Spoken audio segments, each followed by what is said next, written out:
Hey everyone, what I've got here is the Moza Mini Mi Gimbal, and what I'd like to do in this video is show you the Moza Mini Mi app, the default app, the app that you should use with this gimbal. Now you can use your default camera app. Turn around, you can show you the camera. This gimbal will work with it and you can move it around and pan it and all that, and that's good because I will be using it with the default camera app. I will be using it to do live YouTube streaming, and I can use it with open camera as well. So this will work with, you know, other camera apps, but certain functionality is missing when you're using another camera app. The manual, which I'll hopefully be able to show you here, the manual here is actually quite good. You know, as far as telling you what to do and how to operate it all, double presses and all that.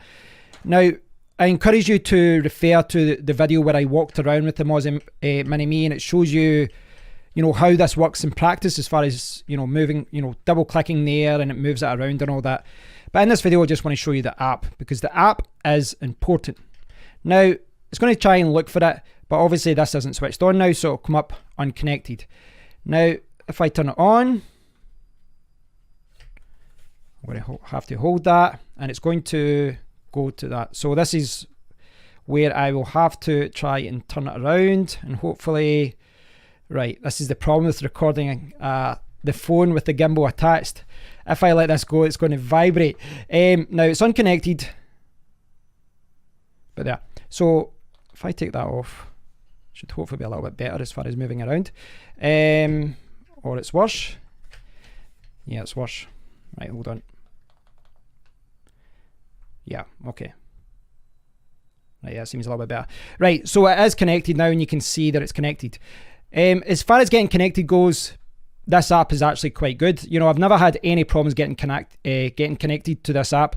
Never any problems at all. Occasionally, if you've been connected and then you go out and then you go back in, every now and then it'll crash. But all you have to do is close the app, go back in, and it's working okay. You can see here there is an option for gallery. The gallery is pretty awful. Yeah, I'll show you your last videos, but you really can't do anything. It's got an edit mode there, but you can't even delete anything. That's something that's a real pain with this camera app is that you can't even go in and quickly go to, you know, your previously recorded videos and just quickly delete them. So if you make a mistake, you can't do that. You actually have to go back out and then go into your photo app. So that's a little bit annoying. And it's even more annoying because there are some shortcuts in the Moza Mini Mi to actually go to this gallery and launch it up.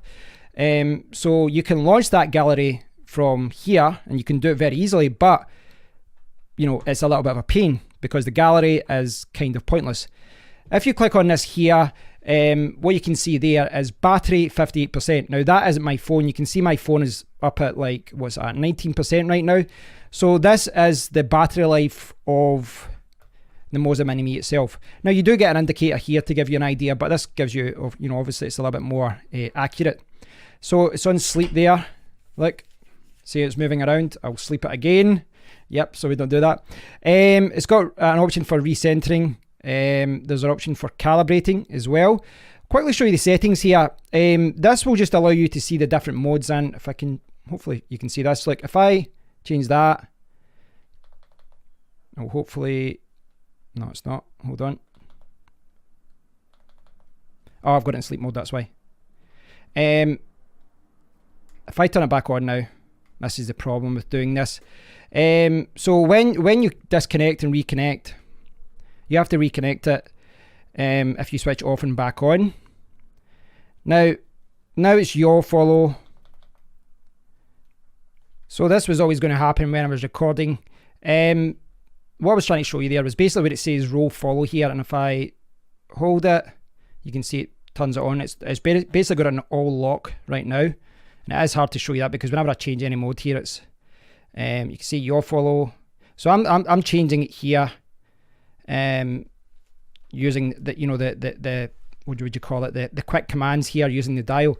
I'll just put it on sleep just now. Should still be connected.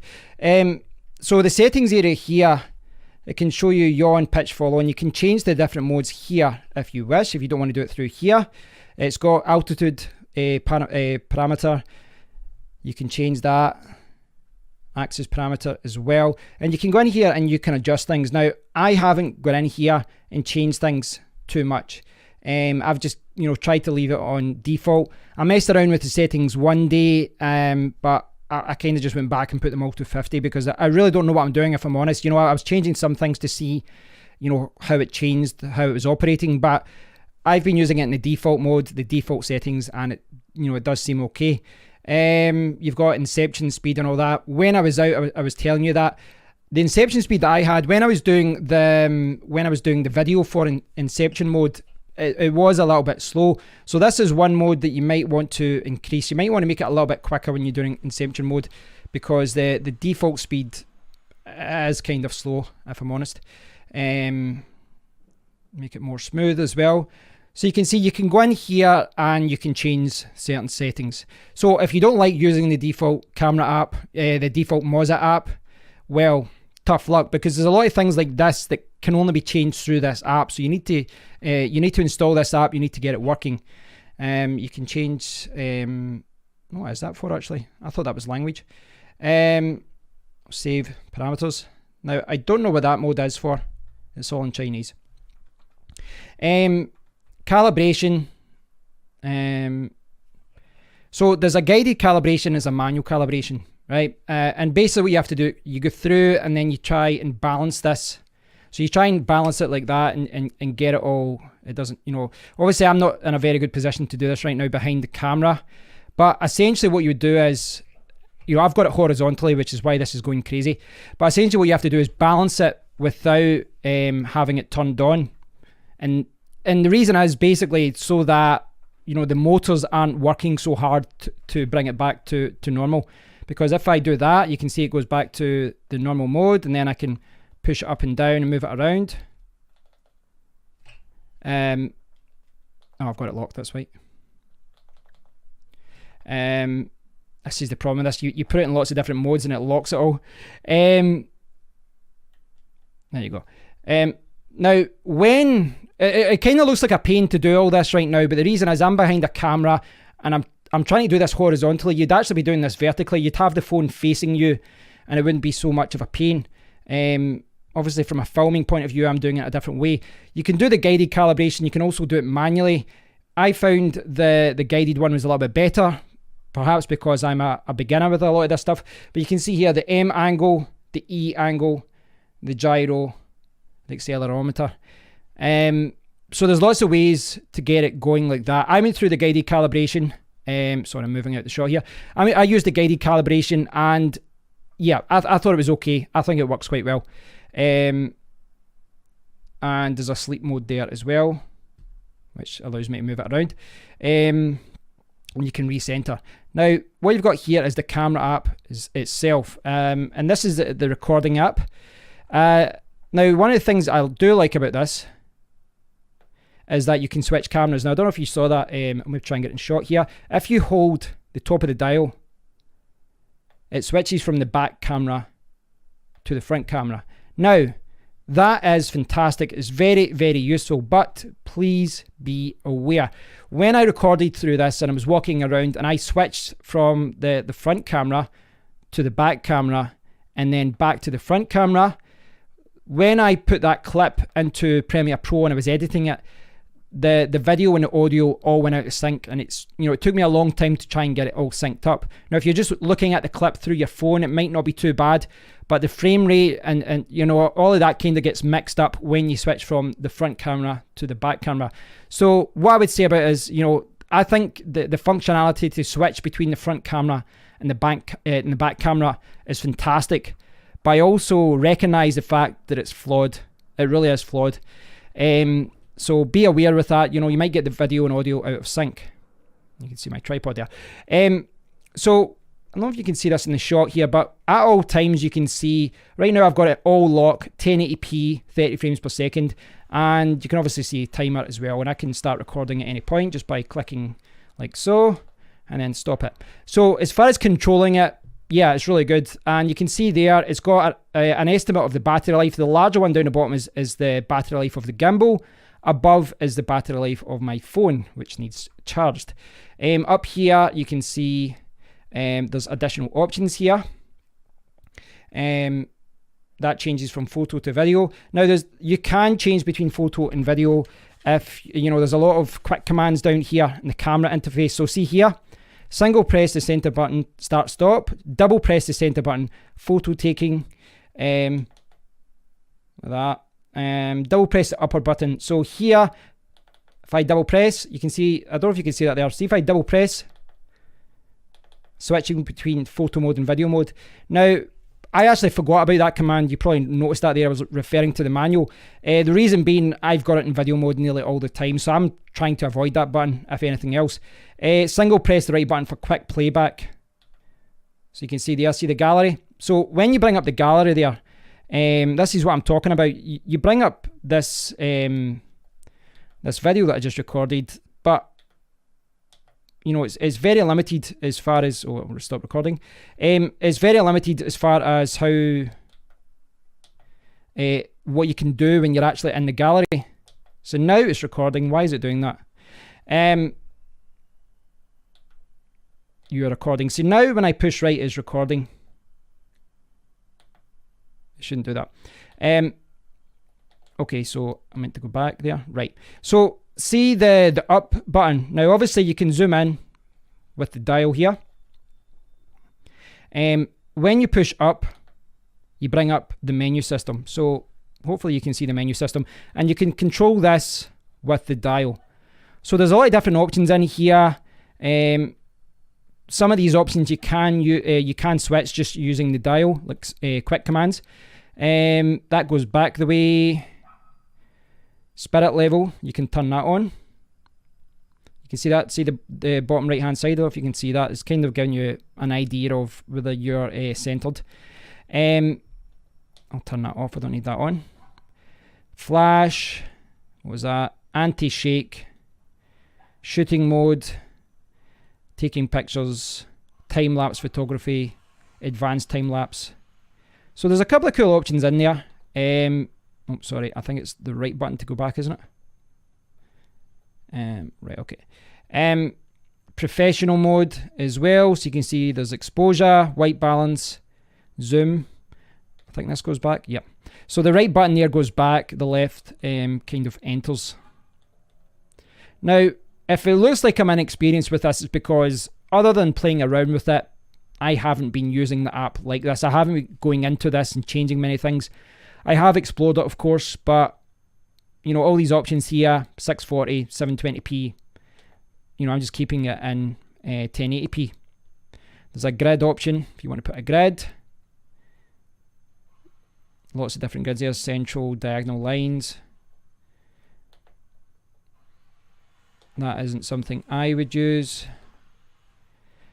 So there's a couple of different options there. There's a filter there, beauty filter, ND, nostalgia. So these things are all, you know, they're kind of nice touch, I guess, but it's not something I'm going to be using if I'm watching, if I'm honest. You know, they're there, but I find myself using this in a very basic way. So that's, you know, you push up and you get all these different options, and you can scroll up and select it all. I find that it works well, I guess, you know, with the dial, etc. But I, you know, once you've explored the spirit level and the grid and all that, I'm sure some people would use it, but I have used it in a very limited way, and I don't find myself using it. And that's kind of what I feel about the whole app in general, is that it works okay. It does work okay. The best thing about this is that with this app, with the camera app, it does show you the mode that you're recording in, and that's not something that you get with double click in a video mode. When you're recording here, you can see that I'm in all lock mode, 1080p 30 frames per second, and you can see the time and the battery life and all that. That's information you aren't going to get if you simply use your default camera app. You're not going to get that with your default camera app. You know, information about the gimbal battery life or whether it's locked, etc. Now, as far as that goes though, as far as you know, whether it says all lock here, but I can obviously change that here when it's not in sleep mode. I can change all those options here, and then, you know, depending on whether the pitch and yaw lights are lit up, I can see what mode I'm in. But I do quite like looking at that sometimes because I forget, you know, what is one or both of them, what is, you know, both lights away, what does that mean? Then I have to get the manual out to see. And you can see here, upper light is on, pitch axis follows, upper light is off, pitch axis locks. This one is for the yaw axis follows, yaw axis locks. But you can get both lights on and both lights off as well. But I do quite like the fact that it tells you that there, if you can see that, it's on all lock mode. Now, as I said, as far as this camera app goes, one of the things I do love about it is that you can, you know, quickly change from photo to video. You can quickly see the gallery. Is it one click? I think it's one click. It's recording now. Hold on. Change it to photo. You're recording. Right. For some reason now, single press is actually starting the camera instead of going to the gallery. Unless I'm getting this, have I got this mixed up? Single press the right button, quick playback, and it's recording now. Right, I don't know why, but it's, oh look at this, look, this is what I'm talking about. Occasionally it does crash. Now, I don't know what was going on there. I'm not sure if you could see what was happening there, but I was pushing right to see the gallery, but then pushing right was actually starting to record, and I don't know why. So now you see that. So before clicking right, sorry, I'm out the shot here, but before I was clicking right here on the dial and it was bringing up this gallery, but before it started going to record when I click right. Now I don't know why that was happening. As I said here with the videos, you click on it and look at that, can't play video. I assume that one's been deleted. Click on this one. See, you can hear me in Inception. You can hear me recording from something a few minutes ago. But the problem that I have with the gallery is, yeah, it's all great that you can get it from the actual gimbal, but you can't delete it, you can't edit it, you can't do anything with it. It's a very basic way of looking of what, you know, what you've shot, the photos and videos that you've taken. So the gallery functionality is lacking. Without doubt, it's lacking. It really is. And I kind of feel like that with the whole app. You're going to have to use this app to calibrate it. You're going to have to use this app to change settings, to change the way that, you know, the speed and the smoothness of everything. But apart from that, you know, I don't think I will be using this app that much. But you're going to have to use this. You're going to have to connect to this so that the gimbal talks to the phone. So you will have to use it. If I push, waking up now it's locked into position and I can control it. But the thing is, as I said, when you're connected, you know, I can control it with, you know, any application I want. And this is how I will be using it. I'm sure some people might like this default app. It's not terrible, but it is a little bit buggy. And I do find that some of the settings when you're in the camera area, the gallery's poor. And I do feel that some of the settings in the gallery area are, I guess, fidgety, a little bit fidgety. Maybe that's the best way to put it. You know, as far as using this dial, it's okay. It could be a little bit more user-friendly if I'm honest, but most of these settings here, if I can get it in the shot, most of these settings in this quick dial, I don't think they're essential. I think they're nice to have. Maybe some person will use it. I think through all of this, the spirit levels may be useful. The grid, some people might use it. But I guess the time-lapse functionality is probably the most useful thing there, so that if you want to take some photos and videos with time-lapse, that's probably the most useful thing there. Taking pictures, time-lapse photography, advanced time-lapse photography. So if you want to do a time-lapse there, it's got an explanation of how it works. It's not something I see myself using, if I'm honest. I do apologise, guys. I realise that throughout this video I've kind of been showing the gimbal and then not showing, you know, because this is, if I let this go, it does all this, you know, so I need to try and keep a grip of it. All in all, the camera app isn't that good. Let's be honest, it's not that good, but it's not terrible. It does work. You can change your settings here. What I would say to a lot of people is that download the app, get it calibrated, change the settings that you want to change, and then try out the camera app. See what you think about it. Try it out and, you know, do some recordings with it. As I said, I think that the best thing is switching between the front camera and the back camera.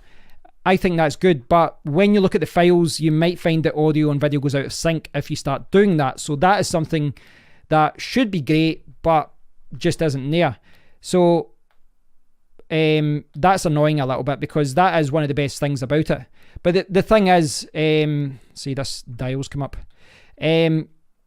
Pushing up to change the camera, you know, it's fantastic. But again, what I was saying earlier about the default camera app, this is the default camera app for my phone. And if I push up, it doesn't, you know, it doesn't switch around. That's because this camera app doesn't support that functionality. Now, I haven't tried it yet, but if you download a camera app for your phone that has the functionality to change the front, you know, from the front to the back camera and the back camera to the front camera whilst recording, if there's an option to do that, maybe you could change it using the dial. I'm not sure. But, you know, going back to what I was saying, I would say download this app, get it calibrated, tweak the settings, play around with it some more, and then go back and tweak the settings and get it the way that you want it, you know, the way that you want it to be. The gallery option is a good idea, but doesn't work in practice. And the camera, it's got a couple of good features that I like, but I don't think this is a replacement for your default camera app. And I suspect that a lot of people will use this camera to use this gimbal with their own camera app and use it, you know, just control things like that.